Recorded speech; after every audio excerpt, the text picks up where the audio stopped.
Hello and welcome to today's webinar, Dare to be Great for Achieving Career and Professional Success. So thank you for joining us today. I'm going to walk through immediately actionable best practices that you can leverage in your career and to bring into your organization.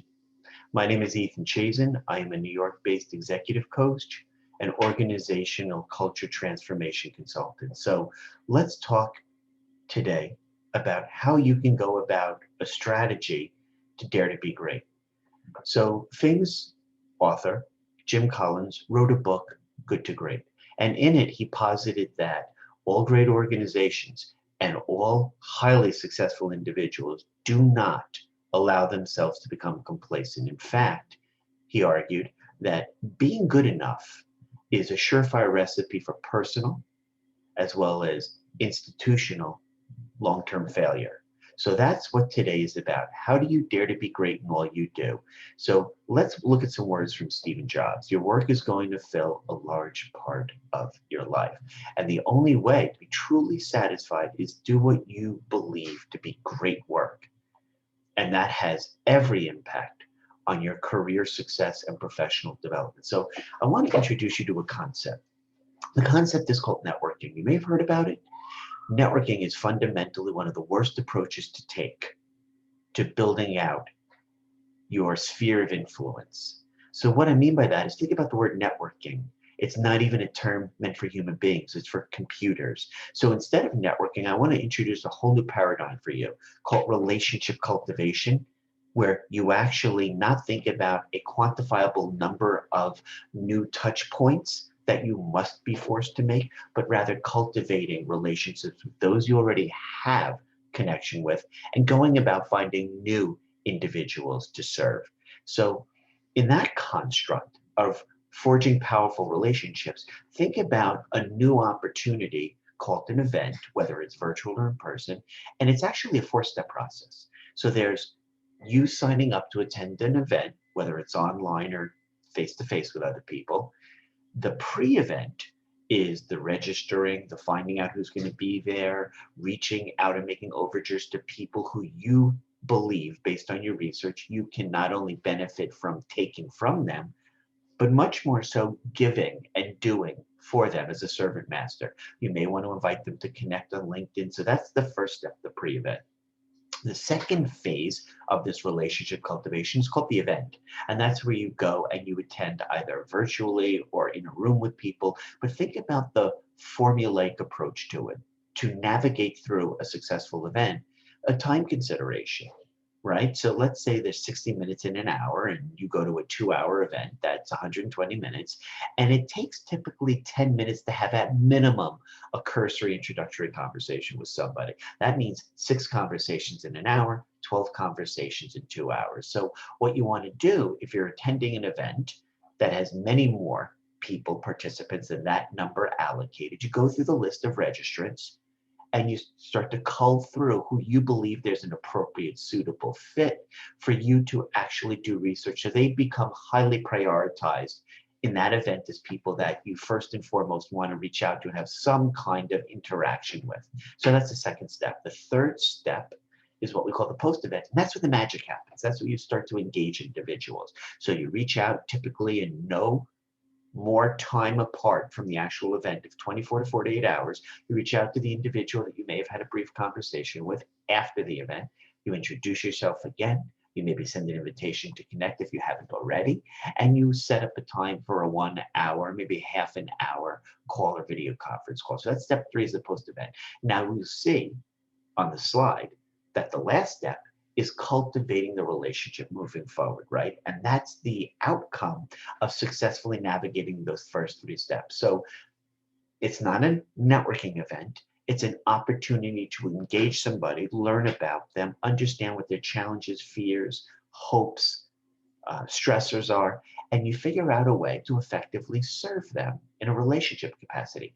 And that is actually a strong process for forging powerful relationships that are built upon something called mutual symbiosis. So in the wild, that meant 2 living organisms derive mutual benefit from the shared mutual existence. So apply that to your relationship cultivation. It's not a what's in it for me, it's a what can I do for you? And I'm going to talk in a few minutes about the fundamental humanistic needs that we all possess so that you can better understand them as a precursor for serving other people more effectively. But that's the concept that we're striving for here in all of our relationships, either personal as well as professional, is being of mutual benefit in service of others. So what am I talking about? So first and foremost, do you know how powerful it is as a relationship cultivator to match individuals in your different spheres of influence, your personal network, your professional network, matching people together who are in your world, who didn't know each other, that you can then bring together for the purpose of them mutually benefiting from their respective experiences. That's a powerful way to forge relationships that are built on trust and loyalty and service for you. So the matchmaker in you is cultivated by a pathological desire to serve and to create win-win-win. So what I mean by that is the two individuals that you matched up, clearly there's an identifiable benefit so that they both derive a win, but also you. And it's not just the feeling good. If you can only think about it from a narcissistic, what's in it for me perspective, well, then you're going to benefit as well because you'll be seen favorably. But more importantly, imagine a world in which instead of networking, you think less is more and you reach out to people whose ethics, values, and needs share your own. That, ladies and gentlemen, is a really powerful approach to daring to be great. And what it requires fundamentally is instead of casting a broad net that doesn't go very far, to cast a narrower, deeper dive, to get to know people at a deeper level. And so I now want to introduce you to a construct called the 5 levels of universal humanistic need. And so in any relationship, we have these what are called cursory, superficial relationships that are predicated on, I tell you what I need, you tell me what you need. And so therefore, we believe, some general, although almost always shallow and superficial and misguided sense of what the other needs. That's a stated need. You ask me what I need, I tell you. But here's the practical strategy for how you can dive deeper. It's the follow-up. It's, I believe you said such and such, where you're repeating for clarification, but let me make sure I understand that. What do you really mean by that? That takes us to the second level of relationship need called a real need, right? Because most often what we think we heard the individual say or what they had tried to articulate isn't exactly what they meant. So getting in that second level of real need takes us down the journey again to a deeper relationship of mutual benefit and trust and loyalty. But you'll see from the visual that those first two needs are really superficial and visible. They're up front. But in order to get to that deeper dive, what's hidden below the obvious surface level requires something for those next 3 levels of deeper need called empathy. And so the third level is, you know what? You've told me and I've told you what we each need. But guess what? That's a relative small amount of all of our sum total of individual wants, needs, desires. And most relationships, people in relationships stop from going deeper so that they don't really know the expansive sum total of all the needs that that individual has in that relationship. And they move on because they're networking to the next. You want to buy some software, you want to buy some software, you want to buy some software. So they keep trolling. Instead, stop and go deeper. And that happens if you care and have empathy as organizations and as individuals pursue relationships that go deeper. So that unstated is you ask, what are you not telling me? I think I've heard, just I want to make sure I understand, but what else? What else do you need with that? So the unstated reveals a whole new universe of unspoken wants, needs, desires. And then once over time, you cultivate the relationship down to that third unstated level of need serving, that individual will ultimately in the course of a relationship, as that relationship progresses, they'll invariably find themselves saying, wow, you would do that for me. That's a delight need. And that happens only sequentially, chronologically, as you drill down from the superficial stated to the re-articulating to confirm the real need, to then getting them to divulge the unstated needs, to the delight needs at the 4th level, and then ultimately the deepest level of relationship nirvana is when they start to reveal things about themselves to you that they normally wouldn't admit to themselves, much less others, and that's a secret need. And when you get down to this third, fourth, fifth level of need fulfillment, you're cultivating incredibly powerful relationships that'll serve you well through your career and professional pursuits. So this is all about a partnership, right? In your personal life, you may have a partner or partners in your family, your loved ones. But in business, in work, you can also achieve partnership. So for example, your clients, do you truly understand the challenges that keep them up at night? Have you gone for a ride along with them? Have you tag teamed with them as a listener on a video conference call? What are their fears? What are their stressors? What scares the heck out of them that's keeping them up at night? And oh, by the way, once you understand that with empathy, you can figure out a way to solve their problems, overcome their challenges. And so I always guide and coach my executives who are looking to expand their business, their book of business, not to go for more superficial relationships that are not very meaningful, but to dive deeper into the relationships they have, to prioritizing them as most valuable VIP relationships. Another aspect from an organizational perspective, think about your employees. Think about your peers if you work with people. If you're a manager, hopefully you'll become a leader. But do you lead other people in your organization? Do you have other employees who structurally report to you? Figure out what your employees need. Ask them repeatedly. But I want to point out very quickly that in a relationship with employees, there are two cultures. There's the formal culture, which is what the organization wants to believe or hopes it feels like to work there. That's called the formal culture. It's aspirational. It may or may not have any real basis in reality, right? But then the informal culture is what it feels like for people in that organization to work there. And there's a reason that a company like Tom Shoes or Patagonia or Chobani or Kind or LinkedIn or Disney or Pixar, you get the point, feels a little bit different than a Bank of America or a Wells Fargo or an HSBC or an Uber. So you want to get to understand the informal culture about forging employee relationships. So how do your clients retain, reward, engage, promote their employees? How do you participate in your client's strategic planning and disaster recovery, risk management, contingency planning? How are you a strategic partner and not just somebody who says, time to take your order when it's renewal time? So I want to introduce you to a Chinese proverb. It says, if you only have a problem, if you only have a hammer, every problem is a nail. Meaning if you only have one standard set of tools to deal with problems that pop up and resurface, you really only have one approach to solving. The more solutions you have in your solution toolkit will enable you to be more strategic in going from good enough to great.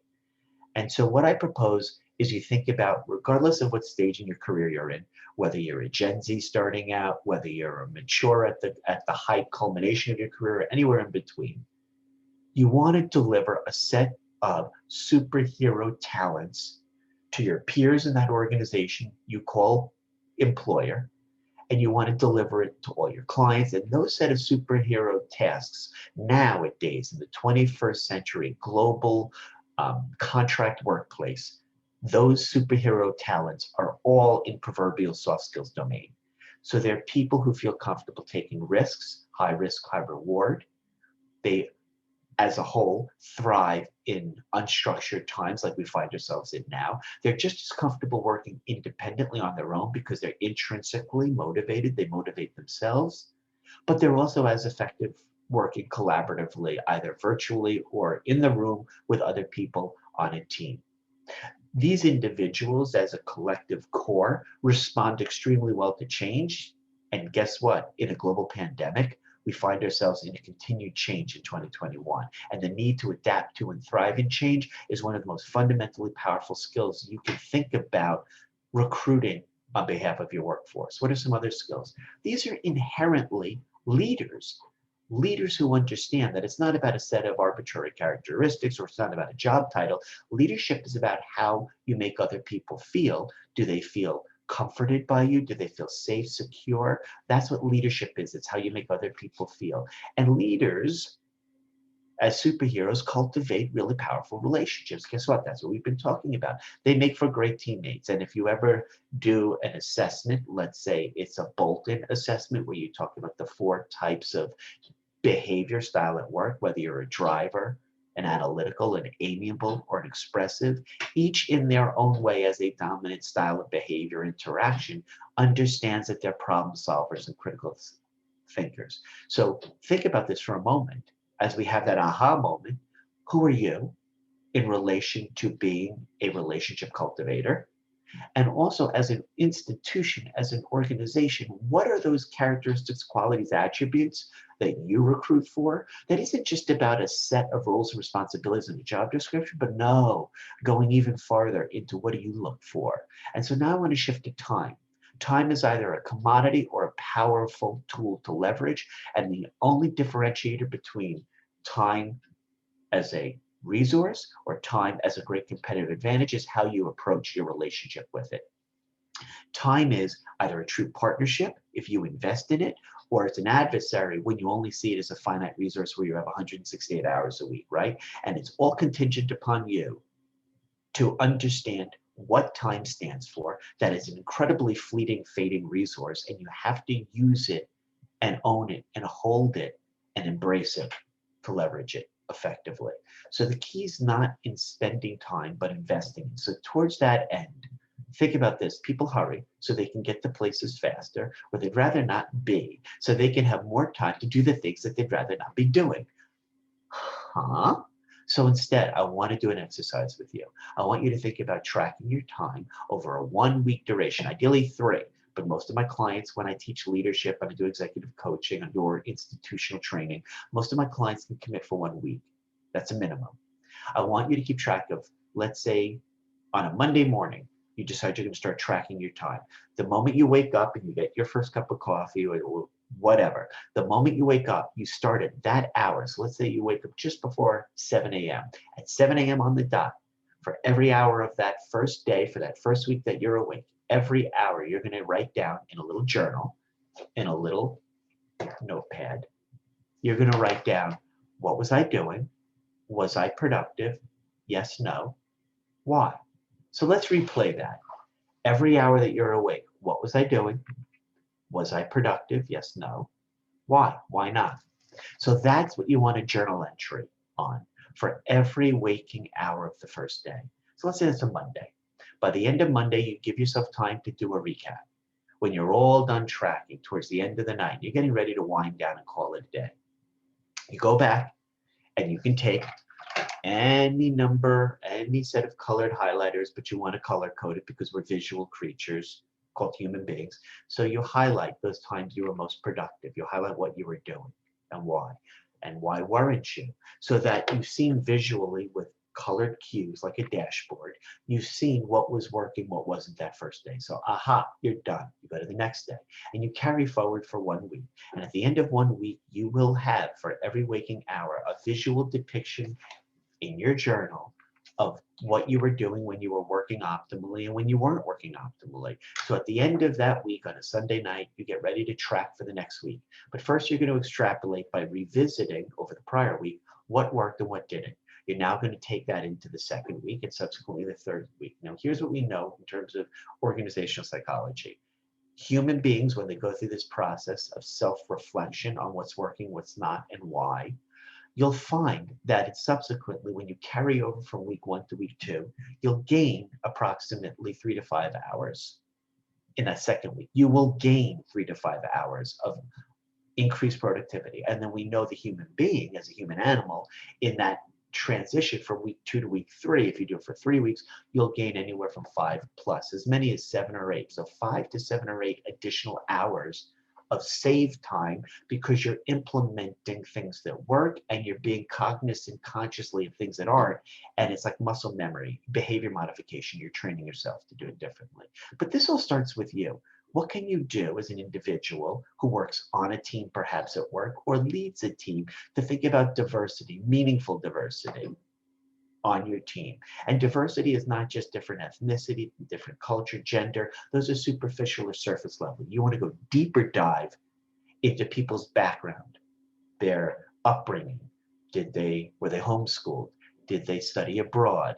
Do they have different language proficiency? And then you want to see how people fit as part of a team. Now, part of this assessment of looking outwards to you owning your responsibility as a genuine leader, you also want to turn the looking glass in. And so I would ask you as a rhetorical to think through the following. On a formal, regularly scheduled, recurring basis, do you have a sit down with yourself and say, how did I do? So in the prior exercise where we talked about tracking for time optimization, do you go through and reflect upon on a monthly basis an audit, so to speak, of what worked for you, what didn't, why, what was positive, what was favorable? So it's self-affirmation to realize the amazingness inside you, but also it's almost like a SWOT. So anybody in marketing would know what a SWOT is: your strength, weakness, opportunities, and threats. So what did you do that was strong that you can build on in the prior month? What worked and what didn't? So instead of weakness, let's just call it an opportunity for improvement or advancement: additional skills, certifications, training classes, relationship engagements, how you handled the conflict situation, anything that happened that was an opportunity for improvement. And then opportunities and threats. So the strengths and weaknesses are internal inside you. The opportunities and threats are things external to you, external to your organization, that you may have very little control over or direct control, but that you want to optimize, to figure out a new way, a new approach to solving. So first off, in times of a global pandemic with 500,000 American lives lost, we need to think about our own spiritual, physical state of health and well-being. And in other words, taking time out every day, as little as 5 minutes, maybe 15 minutes a day of you alone time to nourish your soul. Think about things that are working. Think about why you've been so successful. Think about things that you need from yourself to give to yourself, things from others. What do you need to be more productive?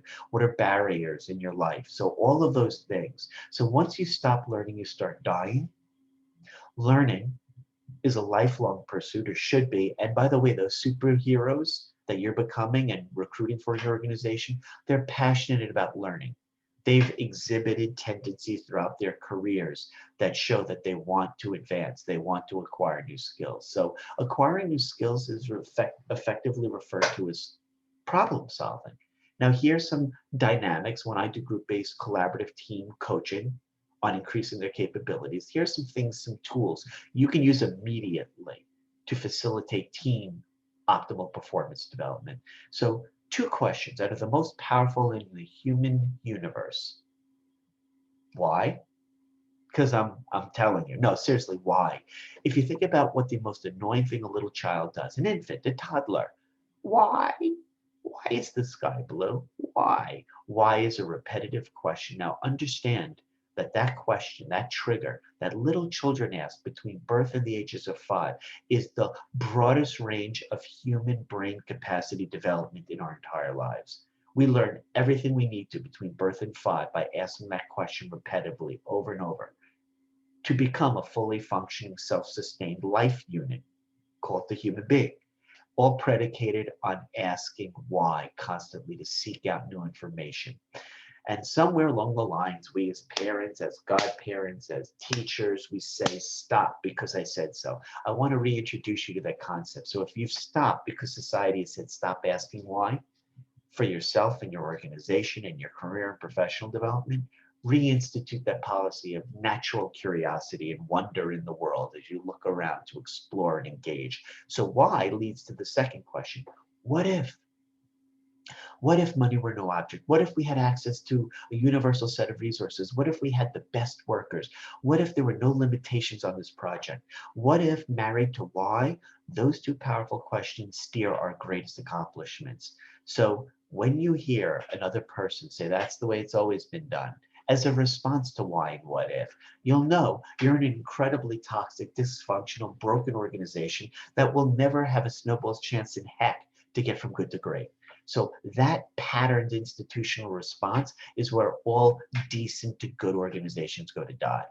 Instead, I want to introduce a set of solutions. So the first is brainstorm. You've probably heard about it. It's actually not a successful strategy, and I'll explain why.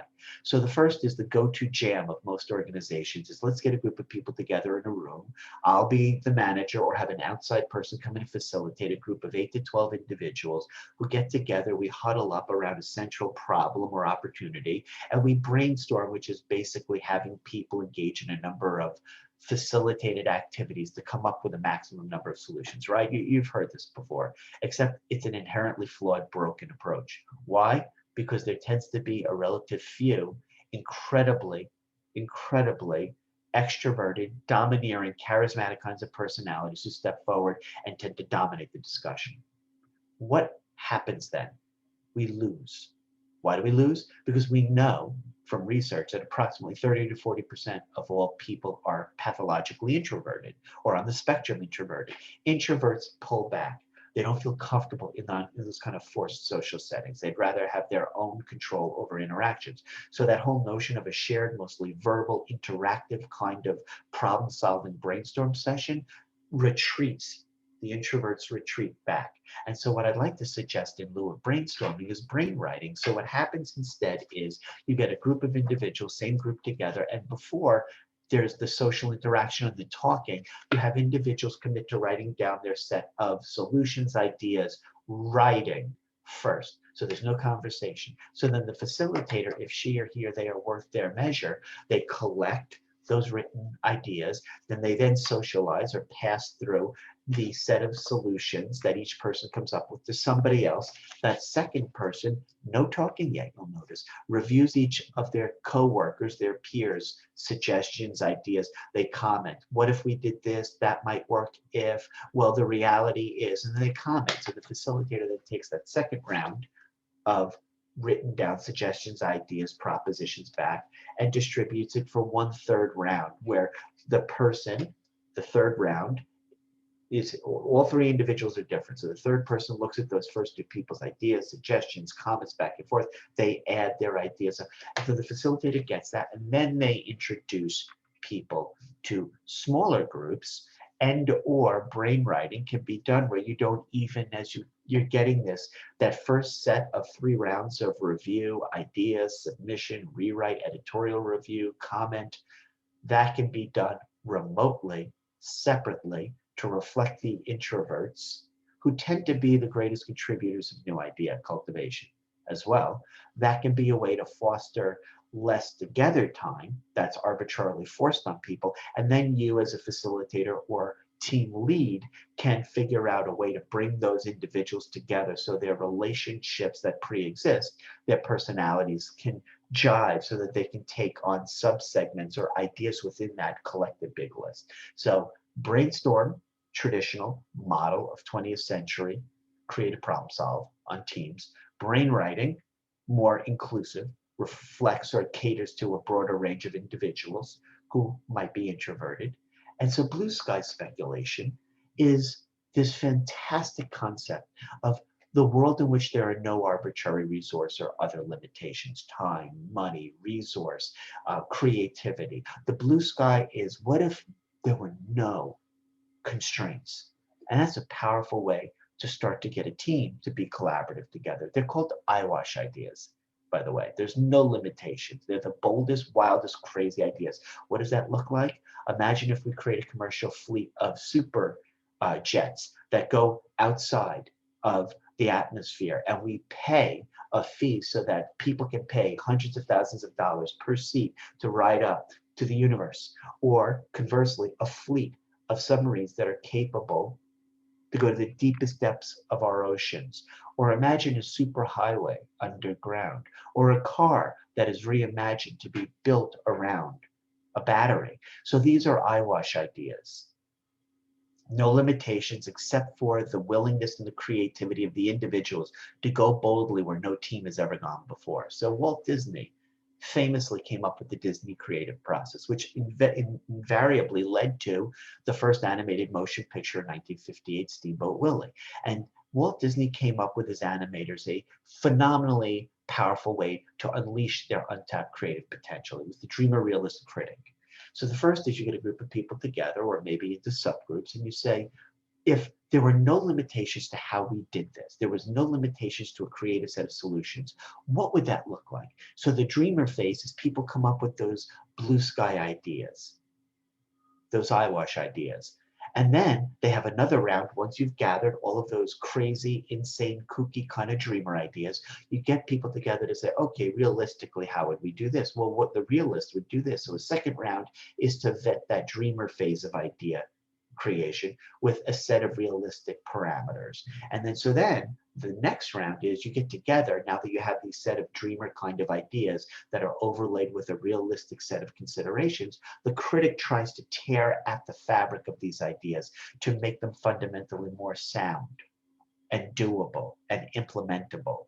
So starbursting is the journalist in you. It's the 5 W's and H. You get a group to think about an idea or an issue, and you say who's involved, what really is at the heart of this issue, how might we tackle this, where will this have a bearing and impact, where will it get done, when, what's the time frame around this new product or service introduction or the opening of a new location, why, fundamentally, why are we doing this? Remember I said why is powerful?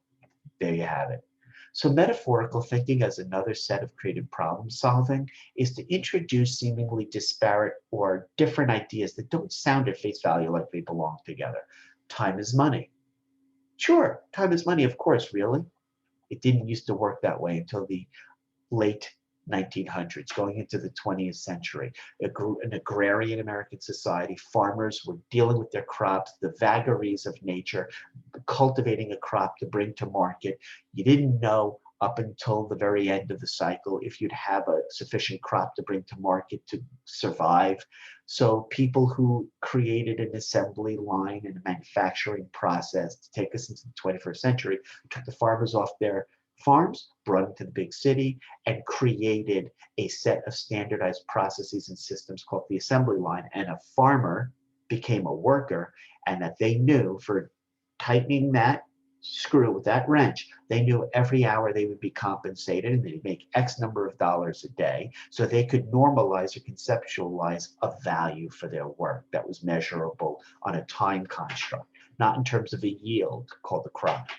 So think about things that don't seem to go together. Provocation is for you to say things that fundamentally sound insane. Imagine a building or edifice without a roof. What? Okay, rethink that. Imagine a building without a roof that is replaced, that physical architected top, and we remove that and put solar panels. Provocation is to ask an intentionally confrontational, thought-provoking idea that then leads itself to a creative set of solutions. So reframing. We do this with groups. It's called the 4P perspective. So you have a problem. So you identify at a deeper dive what that problem really consists of. And then the planning is you get together to figure out what are the resources, the time frames, the individuals, how you build the team. That's the planning perspective. The people perspective dives deeper into the people you need with their collective and combined set of skills, experience, prior working together, the people side of it. And then the fourth P around the problem or issue in this framework is the potential. What's the positive impact? What's the market share? What's the potential revenue? What's the cost reduction? How do we expand? If we merge with this other competitor, how do we get leverage to their intellectual property? So that's the potential perspective. And that's what's called the 4P. So what I want to leave you with as we finalize our time together on how do you create this amazing career and professional development plan on being great, inspiration is all around us. I know that during a global pandemic, with seeing our friends and family and loved ones getting sick and God forbid passing on, but there is inspiration, there is hope.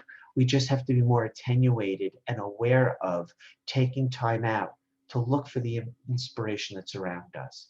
So having said that, I want to introduce you to a final thought. Each problem has within it an opportunity, if we dare to go there, that's so great that it dwarfs the problem itself.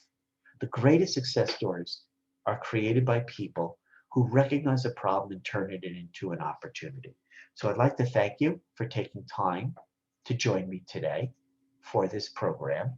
And I want to introduce you to my book, which is The Compassionate Organization. So what I found in doing about 5 years of research into the greatest organizations who are all number 1 or 2 in their respective industries in about 225 post-industrial countries, there's one common characteristic that enables every organization to become great. And that characteristic is its culture. Having a compassionate culture, a collective set of activities, features that are predicated on unleashing their people's full and untapped potential. I'd like to thank you for investing your time with me today. And please do reach out to me and let me know if there's any way that I can help you in your own career professional pursuits as well as your organization and helping you get from good to great. You can reach me on my cell phone or email, and please take a moment to visit my website, thechazingroup.com. Thank you so much. I wish you all the success in your continued career and professional development. Bye-bye.